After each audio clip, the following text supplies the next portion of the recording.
Уважаемый господин Distinguished Prime Minister, dear friend, ladies and gentlemen, first of all, I would like to sincerely thank the President of the Republic of India, Draupadi Murmu,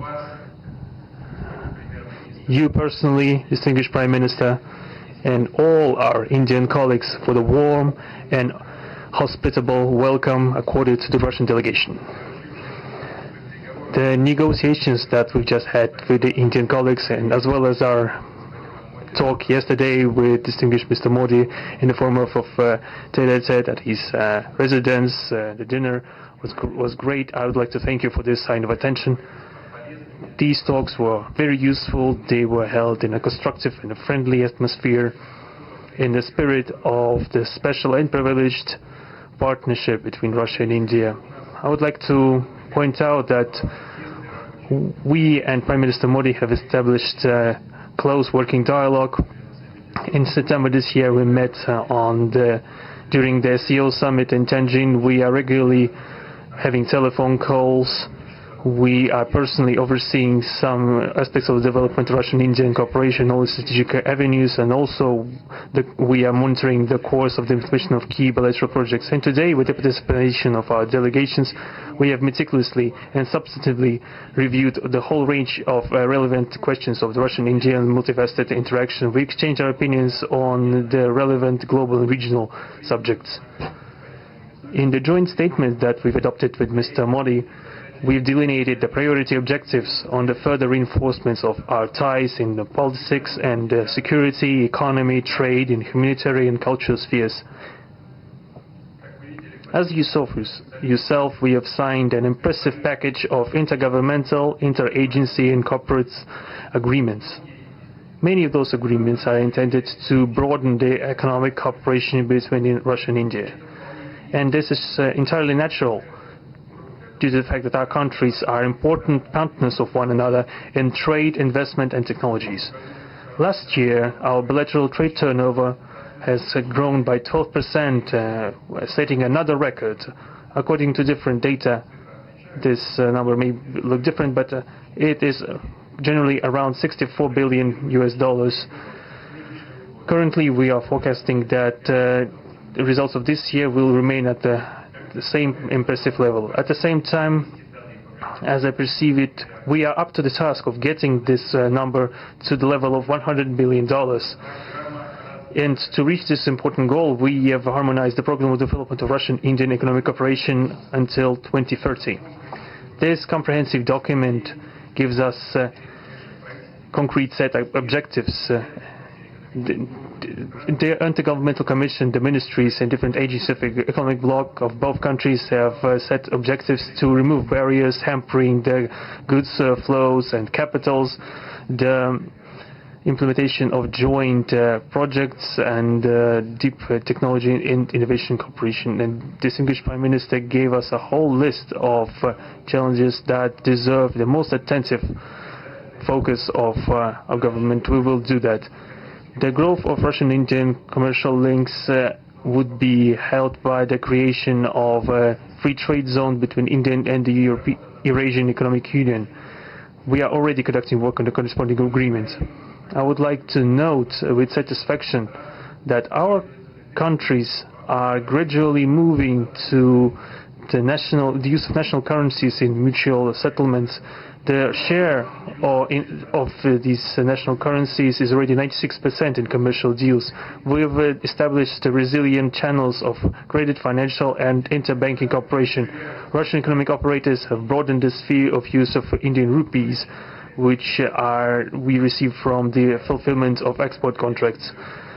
Russian rubles are being used to provide loans for large joint projects. We are also seeing successful partnership in energy. Russia is a reliable supplier of oil, gas, coal, and everything that is required for the development of India's energy.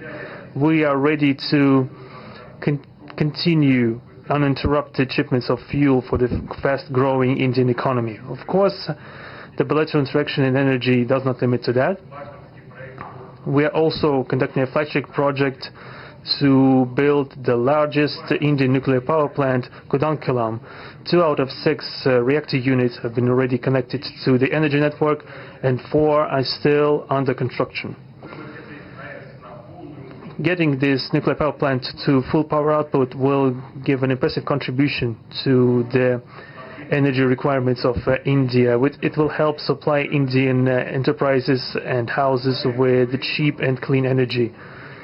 We presume that we could talk about the construction of small modular reactors and floating nuclear power plants, and also non-energy application of nuclear technologies, for example in medicine or agriculture. We are working with our Indian partners to build new, effective international transport logistic routes, including the projects to create an international north-south transport corridor from Russia and Belarus to the Indian Ocean coast. There are large opportunities for bilateral trade due to the broadening of the Trans-Arctic transport corridor infrastructure, including its main artery, the Northern Sea Route. There are many other sectors of the economy where Russia and India have garnered positive experience. We are conducting joint initiatives in industry, machine manufacturing, digital technologies, space exploration, and other science-intensive avenues. For example, in accordance with the commercial agreement signed during the visit, there will be a large Russian-Indian pharmaceutical factory built in the Kaluga region in Russia. We will be starting the production of high-quality anti-tumor medicinal drugs using the advanced Indian technology. In their turn, the Russian enterprises will be establishing the production of industrial products in the framework of the Make in India program, which is a hallmark project of distinguished Prime Minister Modi. The prospects of the reinforcement of the interaction of Russian-Indian entrepreneurs and business circles are discussed in detail during the ongoing Business Forum in New Delhi. We are going to take part in the plenary session of this event today together with Mr. Modi. The humanitarian cooperation between Russia and India is also of a multifaceted character. Our peoples throughout centuries have been sincerely interested in the traditions, history, and spiritual values of each other. Scientific and educational contacts, exchanges from among the youth and public are also actively developing. The regular alternating festivals of Russian Indian cinema are always popular. From year to year, we see the increase in tourist flows. Today, the Russian TV channel RT is starting its broadcast in India. The new channel will undoubtedly help the Indian audience to better know Russia and Russians, and also to receive an objective information regarding what is going on in our country today. While discussing the key global and regional problems, we've confirmed the consonance between the positions of our countries. Russia and India are conducting independent and self-sufficient foreign policy together with the like-minded countries in BRICS and SCO, and from among other countries of the global majority. We are promoting the processes of forming of a more just and democratic multipolar world order. We are defending the main principles of the international law enshrined in the Charter of the UN. Among them, the right of any country for its own way of development and the preservation of their cultural civilizational identity, respect for sovereignty, careful balance of interests of all participants of the world community. As state founders of the BRICS, Russia and India have done a lot of things, and continue to do more to increase the authority of the organization. As you know, next year India will assume the chairship in the BRICS. We will provide all necessary assistance to our Indian friends in the work on the relevant BRICS agenda. I would like to point out Russia and India are traditionally closely cooperating in the military technical sphere. Our country, for the last half a century, has been helping to arm and modernize the Indian Army, including the air defense forces, aviation, and the Navy. In general, we are undoubtedly satisfied with the results of the negotiation we just had. We also, ahead of us, we have the meeting with the President of India, Madam Murmu. But even now, I can express my confidence that the current visit and the agreements reached will help the further deepening of the Russian-Indian strategic partnership for the benefit of our countries and the peoples of India and Russia. Thank you for your attention. Thank you, sir. That concludes the press statements. Ladies and gentlemen, thank you for your presence.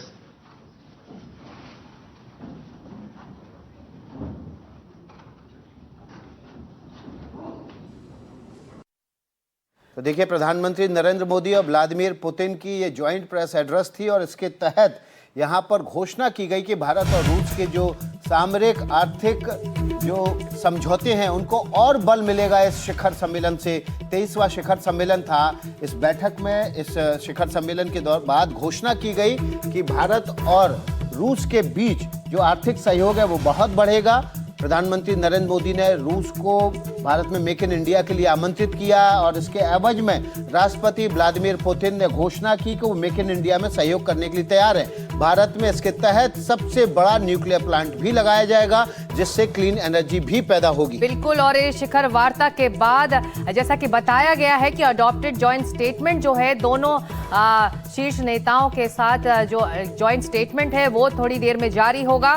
दोनों ने economic cooperation till 2030 इस पर जोर दिया है। तो दोनों देशों की जो नींव है आर्थिक सहयोग की वो पड़ने वाली है। लेकिन महत्वपूर्ण बात, विकास यूक्रेन को लेकर प्रधानमंत्री ने भारत का पक्ष रखा है। उन्होंने कहा है कि शांति का पक्ष भारत है और सभी प्रयासों का शांति लाने के लिए वो स्वागत करते हैं।